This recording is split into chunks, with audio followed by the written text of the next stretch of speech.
welcome back. In order to explain you the dialogue, my dear student, today I am going to teach you dialogue. Dialogue is just like direct indirect. As the sentence is made from the category direct to indirect, in the same way, the dialogue sentences are made in the same way. There is no difference between dialogue and indirect. Only one difference, that when we are going to make any sentence from the category of direct to indirect, then that sentence is made separately, and each sentence is made as indirect from direct. While dialogue is not made separately and sentence wise, but for this the paragraph is given, and in paragraph the vacant words, in paragraph the words have to be filled up in vacant places. सिर्फ इतना फर्क है कि direct indirect में हम एक line को अलग इनडायरेक्ट बनाते हैं और इसके अंदर एक पूरे पैराग्राफ को बनाते हैं। पूरे पैराग्राफ में गाइडलाइन दी होती है, कुछ खाली जगह होती है, कुछ खाली जगह को आपने भरना होता है, वो आंसर हो सकता है। इसके लिए ये क्वेश्चन होगा आपका, और इसके बाद में फादर आस्क्ड हिज सन, ये दिया होगा। इसके बाद वेयर ही वाज गोइंग, ये नहीं दिया होगा, ये आपने खुद बनना है। ऐसे ही ये दैट ही वाज गोइंग, ये भी आपने खुद बनना है, ये भी आपने खुद बनना है, ये भी आपने खुद बनना है। सिर्फ गाइडलाइन के लिए आपको 2, 3 वर्ड, 4 वर्ड का फ्रेज आपको दिया होगा, और उसके मुताबिक आपने उसको देखते हुए चेंज करना है from indirect from the category of can. ये मान के चलो, ये आपके लिए गाइडलाइन है ताकि आप आराम से बना सकें। और डायरेक्ट इनडायरेक्ट के अंदर हर सेंटेंस को अलग अलग बनाना पड़ता है।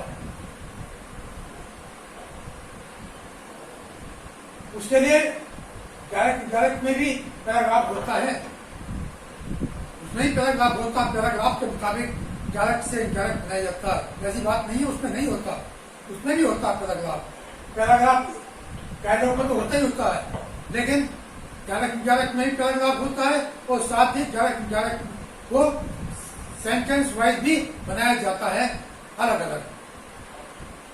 लेकिन उसमें क्लियर लिखा होगा, read the following sentences and change them as indirect from direct, ये लिखा होगा।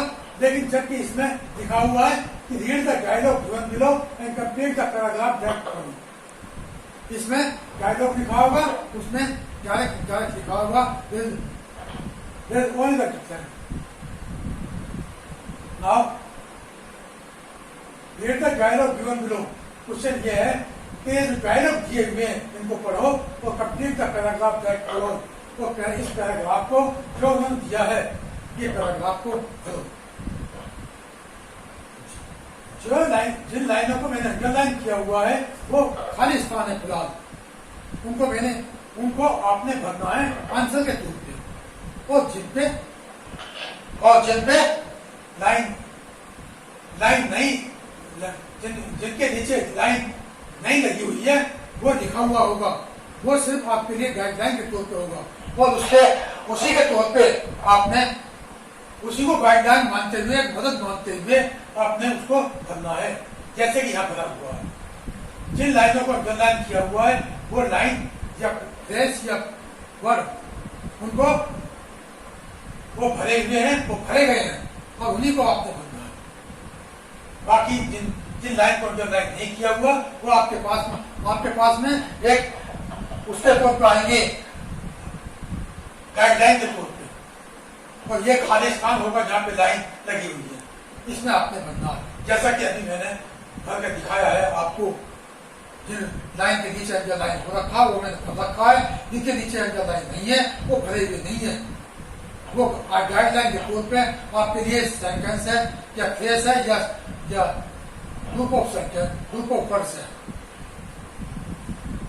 तो है, अब यहाँ पे आ जाइए। Father, where are you going? Father ने बेटे से पूछा आप कहाँ जा रहे हो? तो जाहिर सी बात है आपको, हालांकि if you have not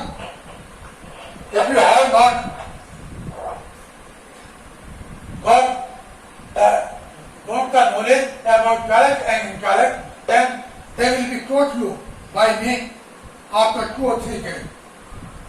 And thereafter, the same paragraph will be repeated again. Father ने पूछा, Where are you going?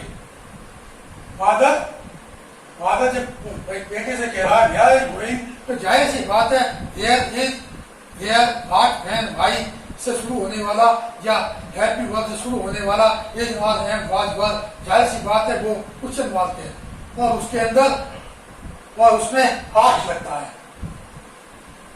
Question पूछ रहा है, father asked his son where he was going, where are you going, where father asked the son where he was going. ये आपको पता हो जाना चाहिए कि जब हम डायरेक्ट से इनडायरेक्ट बनाते हैं तो रिपोर्टिंग स्पीच के प्रोनाउन रिपोर्टिंग वर्ब के मुताबिक बदली हो जाते हैं।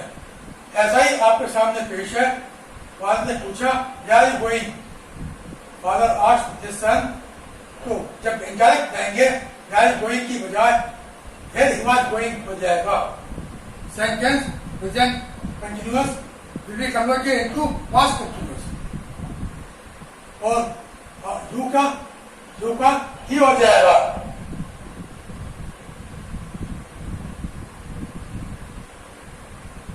यू का ही हो जाएगा। क्यों हो जाएगा? क्योंकि फादर थर्ड पर्सन है, थर्ड पर्सन प्रोनाउन है, इसलिए उसके यू का ही लग जाएगा। Son, I am going to play cricket, I am going to play cricket. The son replied that he was going to play cricket. The son replied that, यहाँ पे that आएगा क्योंकि affirmative है और he was going to play cricket. I का ही हो जाएगा क्योंकि son भी third person pronoun है। He was going to play cricket and will be converted into was because of being sentence changing from one category to another category, क्योंकि एक category से दूसरी कैटेगरी में सेंटेंस चेंज हो जाता है।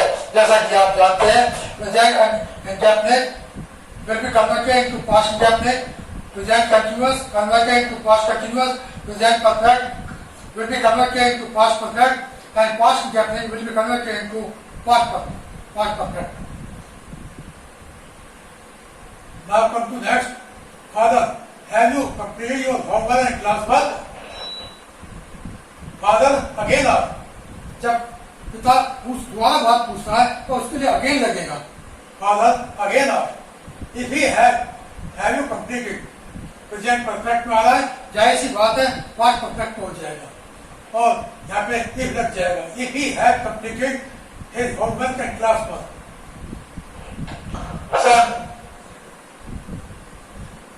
हैव की जगह हैव लग जाएगा। क्यों? क्योंकि you converted into third person pronoun और फादर क्या है? थर्ड पर्सन है, इसलिए यू ही में कन्वर्ट हो जाएगा और साथ ही हैव की जगह हैव लग जाएगा बिकॉज ही के साथ हैव ही लगता है और हिज के साथ अपनी की अंग्रेजी हिज आ जाएगी। सन, द सन रिप्लाइड अगेन। अब बच्चा द्वारा जवाब दे रहा तो द्वारा जवाब देने के लिए क्या आएगा? अगेन आएगा। जब द्वारा कोई क्वेश्चन पूछे तब भी अगेन आस्क आएगा, अगेन आएगा। अगर कोई द्वारा जवाब दे तब भी अगेन रिप्लाई आएगा, तब भी अगेन लगेगा। सन, दैट ये अफर्मेटिव है। He would, I converted into he because of third person pronoun as son. He would complete after arrival. इसको कंप्लीट करेगा आने के बाद. Father, that is not the right way to answer. The father told that affirmative हमेशा that लगता है. That was not the right way to answer. वो that अलग है और जिसका that हो ही जाता है. And we are going to make any sentence from direct to indirect, then this will be converted into that.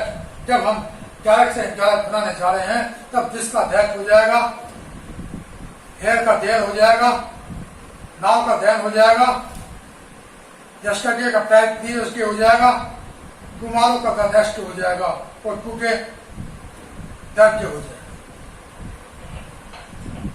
देगा वो नहीं. here का there हो जाएगा.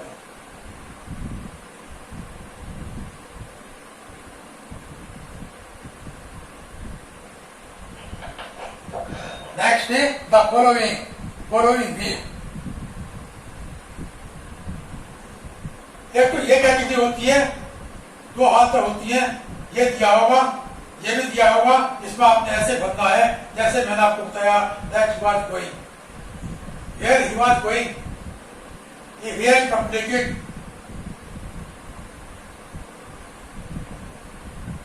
और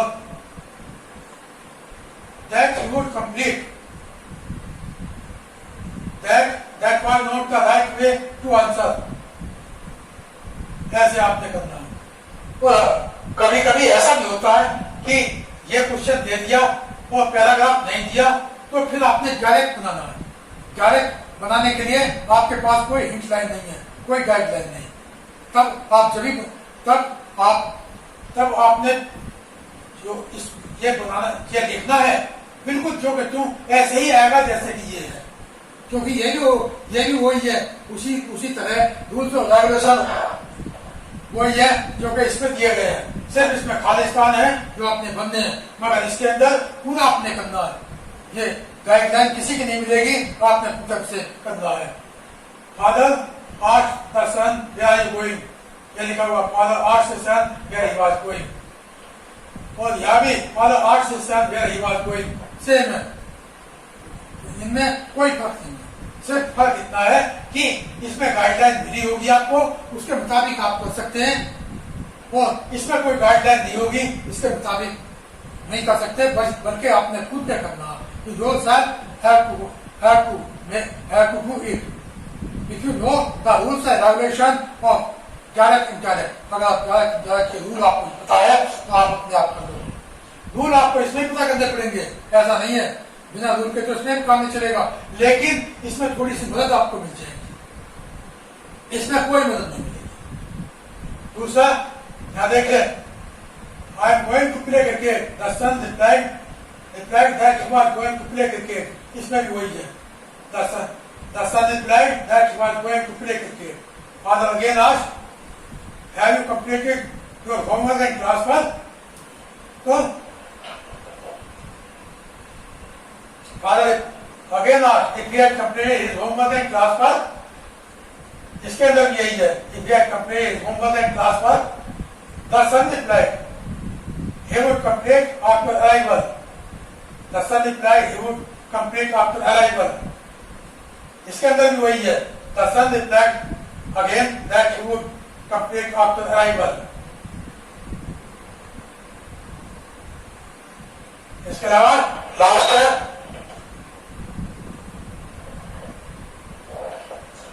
Father is not the right way to answer. Father told that.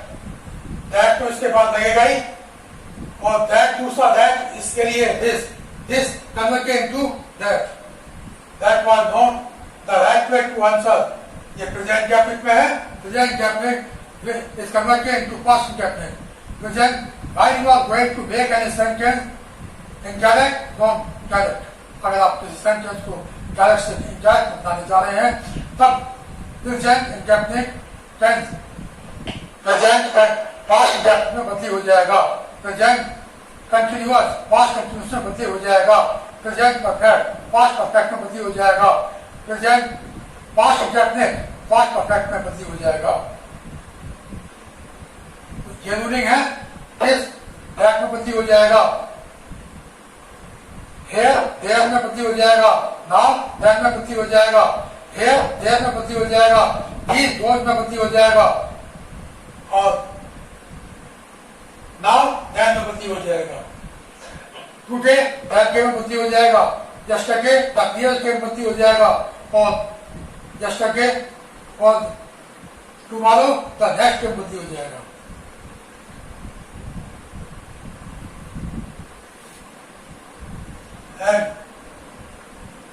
इसके अंदर दो कैटेगरी होती है। हर सेंटेंस में दो भागों में बांटा जाता है।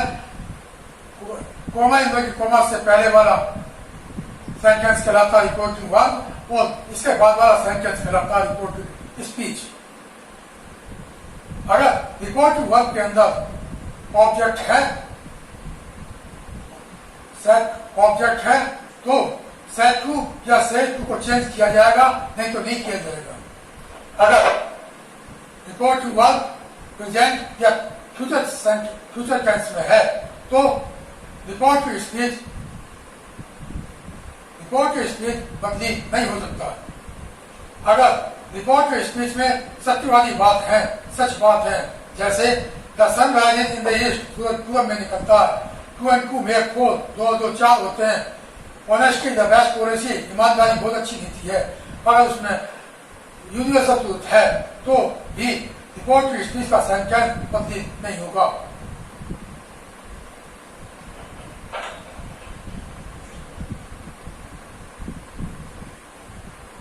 My dear student, from my side, this is the all of this question, and you have to write it in your copy in the same way.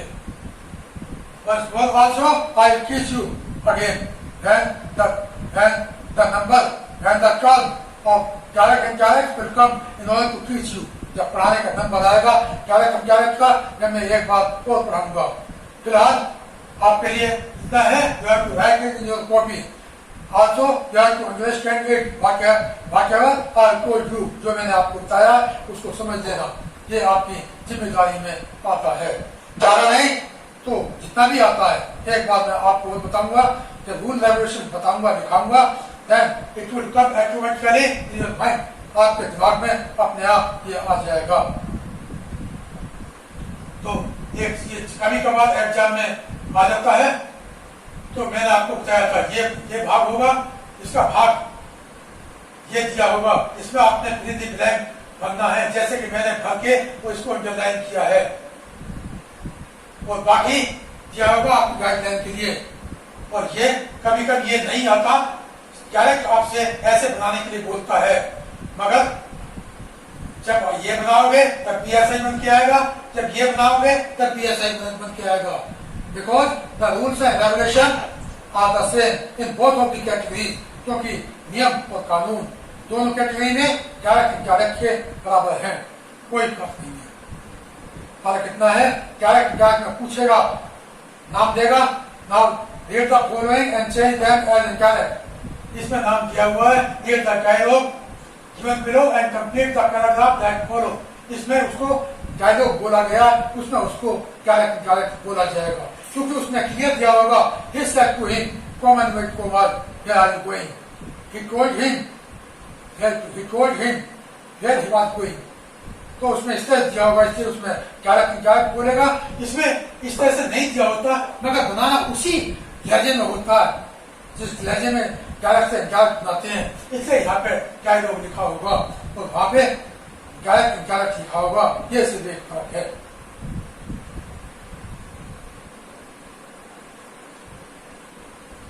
Today's chapter is over. Tomorrow morning I will meet you again for the next chapter. If you have any comment, please, so you can ask me in your screen, in your mobile screen, and that will be cleared by me at the spot.